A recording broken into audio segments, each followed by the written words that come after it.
Apologies to the noise in the background. I really hope you don't hear that. But anyways, we do have to talk about Space Jam: A New Legacy, aka Space Jam 2, and well, first we should talk about little things. Like the main event will be basically the critics versus the audience. But more importantly, it's the craziest thing of where it's like technically you can't call Space Jam 2 Space Jam: A New Legacy Space Jam 2.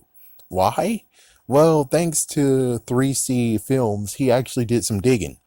You had Skate Jam that got canceled, and Tony Hawk was about to be a part of it. They were trying to get Space Jam 2 off the freaking market, and it never happened. They tried to get. Oh, they tried to get Golf Jam happening, but of course that never flew off, which is kind of funny being like, oh my gosh. Robot Chicken did a sketch, and it's like, holy frick, they could have got Tiger Woods. Oh my gosh. Oh my gosh. But more importantly was this really, really interesting freaking thing called Spy Jam. And Spy Jam became what? It became Looney Tunes back in action. So technically, when it comes to spin-offs and saying it's the second, Looney Tunes back in action, believe it or not, actually is technically Space Jam 2. Technically, but not really. It's not basketball related, but still, it was one of the spin-offs that they had, Spy Jam, which turned into Looney Tunes back in action. Who in the world would watch Spy Jam anyways? So that's just a nice little fun fact of being like, there is a debate that technically this should be called Space Jam 3. Technically. But it's a small debate. Not everyone's going to fight for it. It's just a little niche of a freaking debate. But, anyways, the main topic is critics versus audiences. Who is right when it comes to this movie? For critics' voices, even though there's more voices, I actually just choose Angry Joe, which Angry Joe actually did do some interesting plot points. Like, well, lines, you know. So, number one is the fact of LeBron James did not seem likable in this movie. And I have to admit that eventually I caved into liking him somewhat.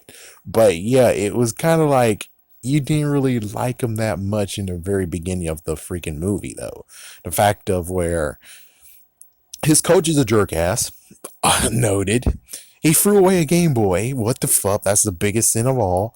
And then he took what his coach told him and did it all the way through his life. And now he's instilling it in his children, especially one that technically wants to go a different route. That's not good. He was hard on the freaking Looney Tunes when they need to learn how to play basketball, which is like, wait, hold on.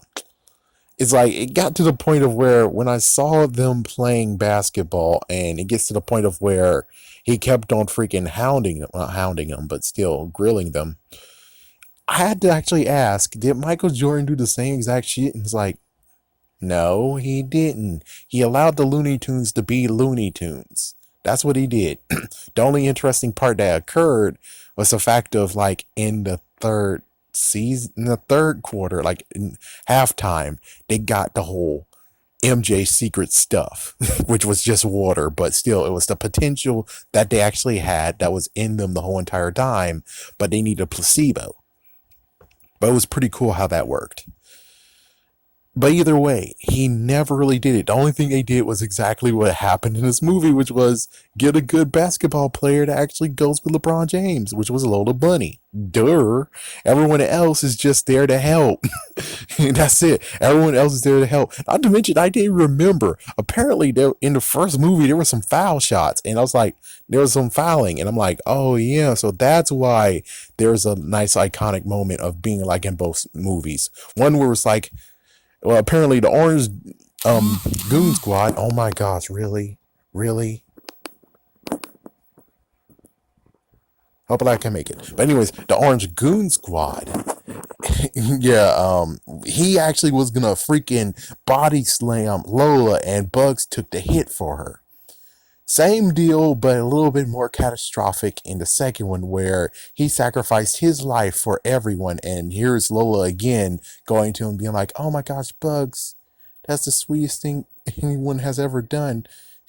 Yeah, but he didn't get to have a kiss. Like, man, that sucks. It's like, yeah, it's like, damn, that's a short end of the stick on this one. Where it's like they're supposed to be a thing, but yeah, it's like, oh yeah, well, these days you can't really make things a thing anymore. And it's like, wow, you guys suck. It's like, really, you don't want Bugs to have the girl, but he sacrificed himself twice already. The first time you allowed him to do it. Second time, it's like, no, no, no. He gets to be held. Okay, he doesn't get to have a kiss of or a hug or something. Instead, he just gets held for doing a biggest sacrifice that could actually kill him.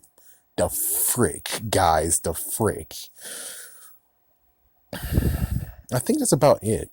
Oh yeah, besides all the commercialism where you had so many characters that showed out of nowhere, the fact that they could have made Space Jam: A New Legacy something truly interesting. Of course, Angry Joe forgot the fact that there was a force field. He was like, yeah, it's like you can get Iron Giant now. You can get King Kong now. You can get freaking Trinity now. You can get freaking Batman or Superman now. But there's a force field separating everyone from it. So they weren't able to go in and cast right now. It's like, yeah. So it's like I understand you saying, but it really would ruin Space Jam in a way if they did it his way or did it exactly LeBron James' way. Where it's like, yeah, it's like that team would have been cool. That would have been cool to see how that team played out.